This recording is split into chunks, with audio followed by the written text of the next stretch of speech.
इन बेईमानों ने, इन भाजपाइयों ने, सुनिए, हमारी बहनों के साथ बलात्कार करवाया, हमारे आदिवासियों के साथ उनके सर करवाए इन भाजपा के लोग। मैंने कहा था कि बाबूलाल मरांडी जी इतना तेज कैसे हो गए। मैंने किसी समाज को तो नहीं कहा, मैंने बाबूलाल जी को कहा कि इतना एक शरीफ आदमी भाजपा के ऑफिस में जाता है और वहां से लौटता है तो इतना शातिर कैसे हो जाता है। आप पूरी बात आप लोग देखे होंगे। नरेंद्र मोदी जी ने कहा था, याद है ना आपको क्या कहा था? बेटी पढ़ाओ बेटी बचाओ, लेकिन क्या कह दिया? उल्टा कह दिया था, बेटी पढ़ाओ और बेटी पटाओ। आदिवासी समाज कभी भी भाजपा का नहीं हो सकता, भाजपा की तरह कभी भी शातिर नहीं हो सकता। और मैं कहना भाजपा के जो IT सेल को कहूंगा 24 तक रुक जाओ तुम लोग। राहुल गांधी जी को नहीं छोड़ा, कह दिया आलू डालोगे सोना निकलेगा। इरफान अंसारी को बताइए साहब, क्रॉप करने में इतना एक्सपर्ट हो गया आप लोग। देखिए मेरी बात सुनिए,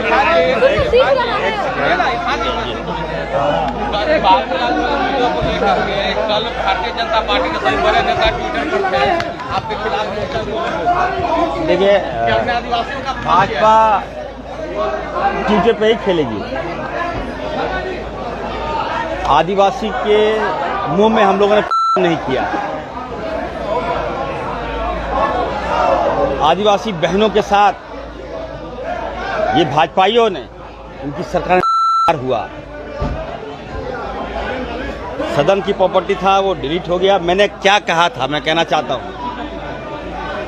मैंने कहा था कि बाबूलाल मरांडी जी इतना तेज कैसे हो गए। आदिवासी समाज कभी भी भाजपा का नहीं हो सकता, भाजपा की तरह कभी भी शातिर नहीं हो सकता। और ये जिस प्रकार भाजपा के लोग जब हमारे राहुल गांधी जी को नहीं छोड़े तो इरफान अंसारी क्या छोड़ेगा? क्रॉप करके वीडियो चला देता है, ये अच्छी बात नहीं है। मैं इन सब पर केस करने जा रहा हूं। इरफान जी, आपकी बात आदिवासी का सबसे बड़ा हितैषी इरफान जी, मैं हूं। आपकी बात को स्पीकर साहब ने भी एक्सपंज करवा दिया। मैं यही कह रहा हूं कि जब सदन की बातों को बाहर नहीं आना चाहिए, जब वहां पे खेद हो गया तो फिर ये बात क्यों आ रहा है? इन बेईमानों ने, इन भाजपाइयों ने, सुनिए, हमारी बहनों के साथ बलात्कार करवाया, हमारे आदिवासियों के साथ उनके सर करवाए इन भाजपा के लोग। पहले इसका हिसाब दीजिए। बात इरफान जी, भाजपा पहले बोलिएगा उनसे। इरफान जी, इनको आप देखिए, मेरी बात सुनिए। जब देखिए मेरी बात सुनिए, जब जो मामले थे, मैंने किसी समाज को तो नहीं कहा, मैंने बाबूलाल जी को कहा कि इतना एक शरीफ आदमी भाजपा के ऑफिस में जाता है और वहां से लौटता है तो इतना शातिर कैसे हो जाता है। आप पूरी बात आप लोग देखे होंगे।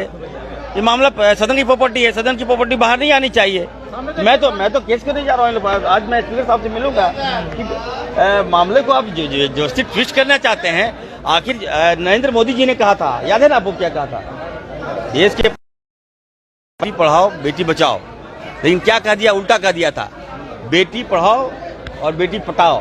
तो क्या मैं चला देंगे ट्वीट में? क्या भाजपा? सुने, बिल्कुल मैं कहना चाहता हूँ, जब ये प्रोसीडिंग से मामला हट गया तो बात खत्म हो जाना चाहिए।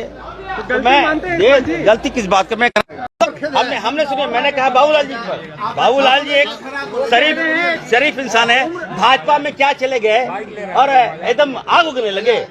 और मैंने कहा आदिवासी कभी भी भाजपा के तरह तेज नहीं हो सकता, ये कहा मैंने। तो क्रॉप कर दीजिएगा, माफी मांगिएगा। अरे भाई मैंने बहनों का, आदिवासी बहनों का इसका हिसाब चाहिए।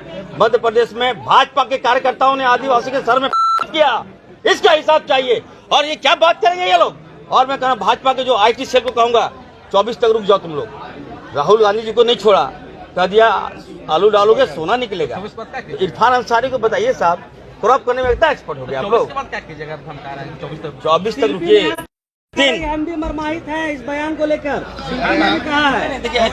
अब देखिए कोई ऐसी बात नहीं, खेत प्रकट कर दें तो मुद्दा ऐसे ही खत्म हो जाएगा। देखिए खेत की बात, देखिए जब मैंने कहा कि मैं सबसे बड़ा हितैषी हूँ, आदिवासी का सबसे बड़ा हितैषी मैं हूँ, मैं बाबूलाल जी को कह रहा था। मांग रहे हैं कि गलती हो गई इसीलिए स्पीकर साहब ने वहाँ पे हटा दिया। आप खेत प्रकट कर दीजिए, मुद्दा ही खत्म हो जाएगा, इनके पास मुद्दा ही नहीं रहेगा। खेत की बात है, सुनिए मेरी बात। मैंने कहा कि वहाँ पे जो बातें आ रही थी, तो आवेश में जब हमारी बहनों के साथ करवाए गए लोग, जब आदिवासी के मुंह में भी निकल जाएगा बात, उसके लिए आक्रोशित था मैं। इस समाज की इज्जत करने वाला इरफान अंसारी है और ये प्रोसीडिंग का मामला है, इस मामले को बाहर नहीं आना चाहिए।